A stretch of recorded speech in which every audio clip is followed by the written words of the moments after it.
Joseph, thank you for being on the show. I want to get started by asking, why did you start YouTube Finance? What was the motivation to upload content and become your own media brand? And how did you kind of get to this point? Well, first of all, I appreciate the very good introduction there. Great introduction. Yeah, when I started YouTube, it was not that ambitious. So I can't go out saying I had this big master plan of how I'm going to upend CNBC, and that's still not my goal, really. What I wanted to do was, I've been financially focused a lot of my life. Like, it's just been a huge focus since the beginning. And I felt like I felt like I was okay with money for a long period of time, making it work for me and that type of thing. And I got into stocks, something that hadn't historically been in for a few years. And I was building up a portfolio, and I was like, man, this is so much fun. And I'm telling people around me about this, like my wife, friends, trying to get them in on the same thing. Like, hey, you can invest in these companies. They pay you out dividends. This is literally, it's like legitimate free money. Like, there's so many things that are free money that are illegitimate, right?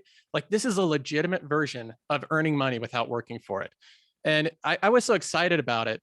I guess I was looking for an avenue to share my enthusiasm for it with a wider audience. Right. And I thought, I'll start, I did one upload of my portfolio onto YouTube, which is just an update. And I think the portfolio was at like 20,000 at the time. And the thought process behind it was simply, I did have some things that I thought about beforehand that I thought people would want. And the way that I tried to do it was a little bit of like, if I try to put myself in the viewer's perspective, what would I want to see if I was tuning in to a regular update or regular show about finance? Right. Like, really, what would I try to see? And I've seen all these great shows, but most of them are social commentary, political commentary. You have like the whatever, all these different, the different YouTube channels that are in the political sphere, right? And they're highly successful because politics is just, everybody's involved in it. In my opinion, those are entertaining, but they don't actually move people forward in life. They're not that like inspiring. They don't bring people together. They don't create wealth and commonality between people. They're actually quite divisiveness. Even though the people that run those channels oftentimes profit from creating outrage and constant fights, I just thought, wouldn't it be cool to have like the same type of thing, the same type of format where you can tune in and see kind of regular updates, but instead have it be about finance. Instead of it being very kind of like clouded, where you don't have a lot of transparency, having it totally transparent, almost to the point where it's like a reality show, where you can tune in and say, hey, this guy, he's making these big bets on these companies, he's buying these, and I get to see week after week how this turns out, good or bad. And I thought, from a viewer perspective, I'd be like, I would watch that. Like, if somebody did a show like that, where they showed their portfolio, real investments with transparency, and did it with continuity week by week, like a reality show, and give commentary on current events, that would be something that I would watch. So I created a show that was kind of like it had three legs of it. I kind of removed one of them, but it was originally portfolio updates, and I did that every single week. It was commentary on current events, and it was responding to the community emails and comments. And at first I didn't have any emails, so I just read comments off of my YouTube section. And then as time went on, I looked at kind of the numbers and the engagement, and I moved a lot of the responding to comments part as part of the Patreon, because the engagement would drop off big time, but still people wanted that and stuff. So I just made that like, hey, if you want it, it's more personalized and stuff. But and then I kind of added on another segment, which is like really, I think, deep dive analysis into stocks. So that's kind of how the show started. It wasn't all that ambitious, but I did have some foresight in what I thought about. And mostly the thought was, really, what would I want to listen to? Like if you're a YouTube creator and you're looking at what to create, you can't just look at what other people are doing. You have to think about it from your perspective. There are 3 billion plus people on YouTube every month. 500 hours of video uploaded a minute. Right. So a lot of people think that's a lot of competition, but if you think about this for a minute, if you can make something that would be interesting for you, you're probably not all that unique. Like, it's going to be interesting for at least 1 million other people, if it's just interesting for you. But it's got to be something you would watch. If you're creating content that you wouldn't even tune in for, it's just not good enough. So that was kind of the focus. Is I'm like, I need to make this good enough that I would really want to look forward to this. And that was kind of the idea behind it. But I felt like I had a lot of advantages too. I don't think it was all skill or talent or anything like that. I was semi early to the financial space. Like It was 2017 around, right? It was 2019 actually. So Okay. it was February of 2019. So really early 2019. I uploaded my first video then, and just immediately it was getting subscribers, like 300 subscribers a day, like right off the bat. So it just, it got spread around online on a few forums, and then people were like, just keep uploading, keep doing it. So I did it every week. And what were you doing before you started finance? You mentioned you were a programmer, correct? Yeah, I worked in programming for maybe eight or so years. So software program was kind of your skill by trait. That was like what you were good at. That's how you're kind of making your money, and then you transitioned into finance on YouTube.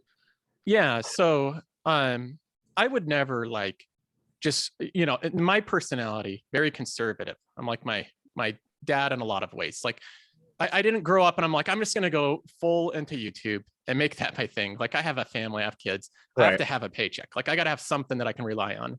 And obviously, in my early 20s, I was figuring out what I wanted to do. I studied medicine for like a very short time. I say medicine, but I was going to go into that and become something in the medical field. Quit that real early. I'm like, that's way too service oriented. Like you have to be so patient and deal with people in person so much. I'm like, that's the wrong thing. But I had a brother that was doing that. And then I just went back and forth on different things. At one point I was going to go into law. I thought that would be interesting. And then I was like, way too much paperwork, like outside of the kind of depiction you get on TV, is just like a lot of office work. Right. And then I'm like, well, I'm good at computers, so I'll do that. And it was a really good choice because programming is, if you know how to use code and programming, I mean, it's obvious. Look at the investments, look at what runs the world. Like code takes over everything. So I went into programming, and luckily, even if you're a mediocre programmer, companies are so desperate for any talent that if you know how to do just about anything, you're going to find work. And so if you're exceptional, you'll get paid, dramatically more. But even if you're just average, you're going to have a very good career. So I did that for a while, and just kind of progressed up the ranks. And that's kind of like, now I view it as kind of like a fallback. Like if YouTube doesn't work out, I have something that a trait I can go back to. And those 8 years when you were doing programming, were you like also saving money and putting it into stocks, or was it near 2017, 2018, 2019 before you started YouTube? You were like, I'm a stock dude now. Like I love stocks and I just want to make more content around it. No, it was gradual. So I started off and I wasn't focused on stocks at all. And that was unfortunate, I feel like, because at the time, my two favorite companies way back in, like 10 years ago was Netflix and Amazon. Those are like my two favorite companies ever, but I just didn't have investing in stocks in my mind. So I wasn't focused on it at all. I was focused on building wealth though. Like one of the first things I did back in 2013 was buy a home. I just had a strong feeling like I got to get in one, like prices are going to go up. And I bought my first home for $155,000. That same home today is worth around $400,000. So I bought it for 155x. Yeah. For real estate that, it has all these advantages. You buy it without even your money. Right. Right. So anyways, I bought the home, and then soon after I bought that first home, I started up. I think the first thing back then was like in 2012, even a year earlier. Yeah, it was before buying my first home. I started an Acorns account. You know the Acorns app? Yep. I started one of those, and I was one of the beta testers of Acorns on iPhone. They released it on Apple and then Android. And I thought, I'll get into this. And I was just like obsessed with it, but I wanted to do more. It just didn't, you could only do their like pre-driven portfolios. Right. And I'm like, it's cool that you can invest in this modern portfolio theory, and it kind of like does the roundup and stuff like that. Then I jumped over to M1 Finance, where it had a lot of the same type of like long-term mentality as Acorns, but you could pick out your own individual stocks. And that's what I wanted to do. So soon after that, I started building that portfolio. That's the dividend growth portfolio that I've been building for a while. And then Yeah. From I guess it got gradually started around 2012.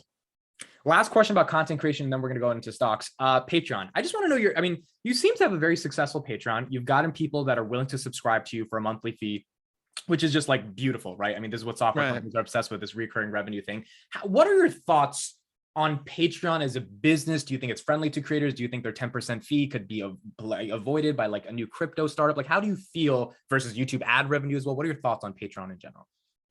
On Patreon, the company. So you want to know about my thoughts on Patreon, the company, or my Patreon? Here's a better question. If Patreon went public, do you have enough conviction in Patreon, given your relationship with Patreon as a creator on it, that you would invest in Patreon? I guess that's my question. Oh, yeah. I don't think they're doing enough to help creators for how much revenue I'm giving them. So how much money I'm running through my Patreon every month, and then the fees that they take out of that, and then the tools they provide as a value proposition for it, I think the value proposition they're providing does not match the amount of fees that they take out.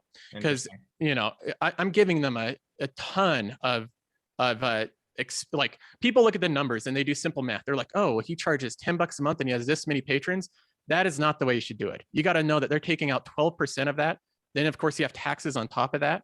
The amount of take-home cash from it is significantly less. But regardless, Patreon charges about 3 or 4 times the amount that a normal payment processor like Stripe would. Right. So they'd charge like 3%, 2 to 3%.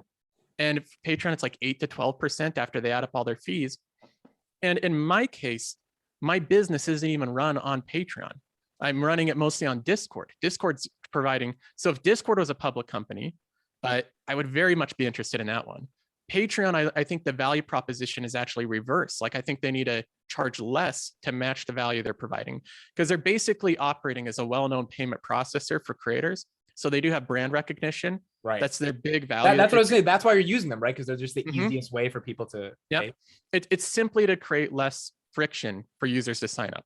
They trust Patreon. If you send them to some website, josephcarlson.com, they don't know if they're on the right josephcarlson.com, right? Like, it's just a more frictionless way.